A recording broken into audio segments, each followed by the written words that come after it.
S, ಇನ್ನು ಯಾದಗಿರಿ ಜಿಲ್ಲೆಯಲ್ಲಿ ಭಾರಿ ಪ್ರಮಾಣದ ಮರಳು ದಂಧೆ ನಡೀತಾ ಇತ್ತು. ಅದರ ಮೇಲೆ ರೈಡ್ ಅನ್ನು ಮಾಡಿದ್ರು ಇವತ್ತು ಅಧಿಕಾರಿಗಳು. ಅದಕ್ಕೆ ಸಂಬಂಧಪಟ್ಟ ಹಾಗೆ ಮರಳುಗಾರಿಕೆ ಅಡ್ಡೆ ಮೇಲೆ ದಾಳಿಯ ವಿಚಾರವಾಗಿ ಗಣಿ ಮತ್ತು ಭೂ ವಿಜ್ಞಾನ ಇಲಾಖೆ ಅಧಿಕಾರಿ ವೀರೇಶ್ ಒಂದಿಷ್ಟು ಮಾಹಿತಿಯನ್ನ ತಿಳಿಸಿದ್ದಾರೆ. ಯಾದಗಿರಿ ಜಿಲ್ಲೆಯ ಸುರಪುರ ತಾಲೂಕಿನ ಸೂಗೂರು, ಹೆಮ್ಮಡಿಗಿ, ಮುಷ್ಟಗಿ ಮತ್ತು ಶೇಳಗಿ ಸೇರಿದಂತೆ ಇನ್ನಿತರ ಕೃಷ್ಣಾ ನದಿಯಲ್ಲಿ ಅನಾಧಿಕೃತವಾಗಿ ಮರಳುಗಾರಿಕೆ ಮಾಡುವ ಬಗ್ಗೆ ಸಾರ್ವಜನಿಕರಿಂದ ದೂರು ಬಂದಿದ್ವು. ಯಾದಗಿರಿ ಡಿಸಿ ಅವರ ಮಾರ್ಗದರ್ಶನದಂತೆ ಕಂದಾಯ, ಗಣಿ ಮತ್ತು ಪೊಲೀಸ್ ಅಧಿಕಾರಿಗಳ ತಂಡ ನೇತೃತ್ವದಲ್ಲಿ ದಾಳಿಯನ್ನ ಮಾಡಲಾಗಿದೆ. ಒಟ್ಟು 6 ಕೋಟಿ ರೂಪಾಯಿ ಮೌಲ್ಯದ ವೆಚ್ಚದ ಮರಳನ್ನ ಜಪ್ತಿ ಮಾಡಲಾಗಿದೆ. ಹಿಟಾಚಿ ಹಾಗೂ ಜೆಸಿಬಿಗಳನ್ನು ಕೂಡ ಜಪ್ತಿ ಮಾಡಲಾಗಿದೆ ಅಂತ ಅಧಿಕಾರಿ ವೀರೇಶ್ ಅವರು ತಿಳಿಸಿದ್ದಾರೆ. ಹಾಗಿದ್ರೆ ವೀರೇಶ್ ಅವರು ಏನ್ ಹೇಳಿದ್ರು, ಬನ್ನಿ ಕ್ವಿಕ್ ಆಗಿ ನೋಡೋಣ. ಸರ್, ಈಗ ಯಾದಗಿರಿ ಜಿಲ್ಲೆಯ ಸುರಪುರ ತಾಲೂಕಿನ ಏನು ಕೃಷ್ಣಾ ನದಿ ವ್ಯಾಪ್ತಿಯಲ್ಲಿ ಶೇಳಗಿ, ಮುಷ್ಟಹಳ್ಳಿ, ಸೂಗೂರು, ಹೆಮ್ಮಡಿಗಿ, ಚೌಡೇಶ್ವರ, ಕರ್ನಾಳ ಏನು ಗ್ರಾಮಗಳ ವ್ಯಾಪ್ತಿಯಲ್ಲಿ ಅನಧಿಕೃತವಾಗಿ ಮರಳು ಗಣಿಗಾರಿಕೆ ಆಗುತ್ತಿದೆ ಅಂತೇಳಿ ಸಾರ್ವಜನಿಕರಿಂದ ಹಾಗೂ ಎಲ್ಲ ಗ್ರಾಮಸ್ಥರಿಂದ ಕೂಡ ತುಂಬ ದೂರಗಳು ಬರ್ತಿದ್ವು.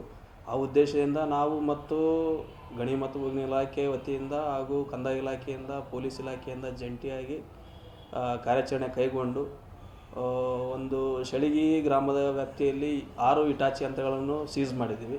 ನಂತರ 8,000 ಮೆಟ್ರಿಕ್ ಟನ್ ಅಕ್ರಮ ದಾಸ್ತಾನು ಮರಳನ್ನು ಜಪ್ತಿಪಡಿಸಿಕೊಂಡು ಸರ್ಕಾರಿ ಕಾಮಗಾರಿಗಳಿಗೆ ಉಪಯೋಗಿಸಲಿಕ್ಕೆ ನಾವು ಪ್ರಕರಣ ದಾಖಲಿಸಿದ್ದೀವಿ. ನಂತರ ಅದೇ ರೀತಿಯಾಗಿ ಮುಷ್ಟಹಳ್ಳಿ ಗ್ರಾಮದಲ್ಲಿ ಕೂಡ 47,500 ಮೆಟ್ರಿಕ್ ಟನ್ ಸ್ಯಾಂಡ್ ಸೀಸ್ ಮಾಡಿದ್ದೀವಿ. 7 ಹಿಟಾಚಿ ಯಂತ್ರಗಳನ್ನು ಸೀಸ್ ಮಾಡಿ ಒಂದು FIR ಕೂಡ ದಾಖಲೆ ಮಾಡಿದ್ದೀವಿ. ನಂತರ ಸೂಗೂರು ಹಾಗೂ ಹೆಮ್ಮಡಿಗಿ ಗ್ರಾಮದ ವ್ಯಾಪ್ತಿಯಲ್ಲಿ ಒಂದು 13,500 ಮೆಟ್ರಿಕ್ ಟನ್ ಸ್ಯಾಂಡ್ ಸೀಸ್ ಮಾಡಿ ಒಂದು 8 ಜನರ ವಿರುದ್ಧ ಪ್ರಕರಣ ದಾಖಲೆ ಮಾಡಿದ್ದೀವಿ. ಅನಧಿಕೃತವಾಗಿ ಗಣಿಗಾರಿಕೆಯನ್ನು ನಿಯಂತ್ರಣ ಮಾಡೋದಕ್ಕೆ ಪ್ರಕರಣ ದಾಖಲಿಸಿದ್ದೀವಿ. ಒಂದು 5 ರಿಂದ 6 ಕೋಟಿದಷ್ಟು ಸರ್ಕಾರಕ್ಕೆ ಲಾಸ್ ಆಗೋದನ್ನು ತಡೆಗಟ್ಟುವಲ್ಲಿ ಪ್ರಯತ್ನ ಮಾಡಿದ್ದೀವಿ. ಮರಳಿಂದ ಒಂದು 6 ಕೋಟಿ ಆಗುತ್ತೆ ಅಂದಾಜು. ದಾಸ್ತಾನು ಮಾಡಿದರು, ಅದನ್ನು ಸೀಸ್ ಮಾಡಿಕೊಂಡು ಸರ್ಕಾರಿ ಕಾಮಗಾರಿಗಳಿಗೆ ಉಪಯೋಗಿಸುವಂಥ ಪ್ರಕರಣವನ್ನು ದಾಖಲಿಸಿ ಮಾಡಿದ್ದೀವಿ. ಅಧಿಕೃತವಾಗಿ ಅಂದರೆ ಅಟ್ಟಿ ಚಿನ್ನದ ಗಣಿಗೆ ಸೂಗೂರು ಮತ್ತು ಹೆಮ್ಮಡಿಗಿ, ಚೌಡೇಶ್ವರಗಳಲ್ಲಿ 3 ಪಾಯಿಂಟ್ ಅವರಿಗೆ ಕೊಟ್ಟಿದ್ದೀವಿ. ಟೆಂಡರ್ ಆಗಿದ್ದು ಕೊಟ್ಟಿದ್ದೀವಿ, ರಿಸರ್ವ್ ಮಾಡಿ.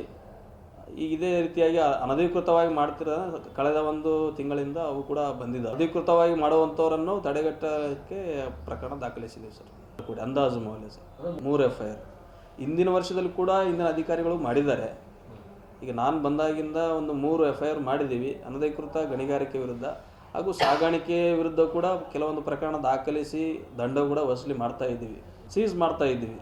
ಅನಧಿಕೃತ ವಾಹನ ಸಾಗಾಣಿಕೆ ಇದ್ದರೂ ಕೂಡ ದಂಡ ವಸೂಲಿ ಮಾಡ್ತಾ ಇದ್ದೀವಿ ಹಾಗೂ ಓವರ್ಲೋಡ್ ವೆಹಿಕಲ್ಗಳಿಗೆ ಕೂಡ ದಂಡ ವಸೂಲಿ ಮಾಡಿ ಸರ್ಕಾರಕ್ಕೆ ಜಮಾ ಮಾಡ್ತಾ ಇದ್ದೀವಿ. ನಾವು ಅನಧಿಕೃತ ಗಣಿಗಾರಿಕೆಯಲ್ಲಿ ದಾಳಿ ಮಾಡಿದಾಗ ಟಿಪ್ಪರ್ ವಾಹನಗಳು ಇರಲಿಲ್ಲ. ಸಂಬಂಧ ಅವುಗಳನ್ನು ಜಪ್ತಿಪಡಿಸಿಕೊಳ್ಳಲಾಗಿದೆ.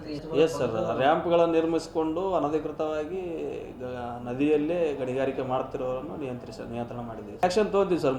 ಮುಂದಿನ ದಿನಗಳಲ್ಲಿ ಕೂಡ ಯಾವುದೇ ಅನಧಿಕೃತ ಗಣಿಗಾರಿಕೆ ಆಸ್ಪದ ಕೊಡುವುದಿಲ್ಲ. ನಾವು ನಮ್ಮ ಇಲಾಖೆ ಆಗಲಿ ಹಾಗೂ ಕಂದಾಯ ಇಲಾಖೆ, ಪೊಲೀಸ್ ಇಲಾಖೆ ಎಲ್ಲ ಜಂಟಿಯಾಗಿ ಕೂಡ ನಾವು ಕಾರ್ಯಾಚರಣೆ ಕೈಗೊಂಡು ಅನಧಿಕೃತಗಳನ್ನು ಸಂಪೂರ್ಣವಾಗಿ ನಿಯಂತ್ರಣ ಮಾಡ್ತೀವಿ. ಟಾಸ್ಕ್ ಫೋರ್ಸ್ ಸಮಿತಿ ಏನು ಸದಸ್ಯರಿದ್ದಾರೆ ಅವ್ರ ವತಿಯಿಂದ ಮಾನ್ಯ ಜಿಲ್ಲಾಧಿಕಾರಿಗಳ ಸಹಾಯದಿಂದ ಕೂಡ ಸಂಪೂರ್ಣವಾಗಿ ಅನಧಿಕೃತ ಗಣಿಗಾರಿಕೆಯನ್ನು ನಿಯಂತ್ರಣ ಮಾಡ್ತೀವಿ ಸರ್. ಪರ್ಮಿಷನ್ ಅಂತಂದರೆ ಮರಳಿಗೆ ಸಂಬಂಧಪಟ್ಟಂಗೆ ಅಟ್ಟಿ ಚಿನ್ನದ ಗಣಿಯಲ್ಲಿ 2 ಸದ್ಯಕ್ಕೆ ವರ್ಕ್ ಇರೋದು. ಸೂಗೂರು ಮರಳು ಬ್ಲಾಕ್ ಇದೆ, ಚೌಡೇಶ್ವರ ಅಂತ ಮರಳು ಬ್ಲಾಕ್ ಇದೆ, ಮರಳು ಬ್ಲಾಕ್ ಸರ್. ಈಗಾಗಲೇ ಟೆಂಡರ್ ಪಾಯಿಂಟ್ ಕರೆದಿದ್ದೀವಿ. ಆಲ್ರೆಡಿ ಟೆಂಡರ್ ಕರೆದಿದ್ದೀವಿ. 14 ಮರಳು ಬ್ಲಾಕಿಗೆ ಟೆಂಡರ್ ಪ್ರಕ್ರಿಯೆ ಮುಗಿದಿದೆ. ಈಗ ಅವರಿಗೆ ಲೆಟರ್ ಆಫ್ ಇಂಡೆಂಟ್ ಕೊಟ್ಬಿಟ್ಟು ನಾವು ಅಧಿಕೃತ ಮರಳು ಗಣಿಗಾರಿಕೆ ಮಾಡಲಿಕ್ಕೆ ಅನುಕೂಲ ಮಾಡಿಕೊಡ್ತೀವಿ.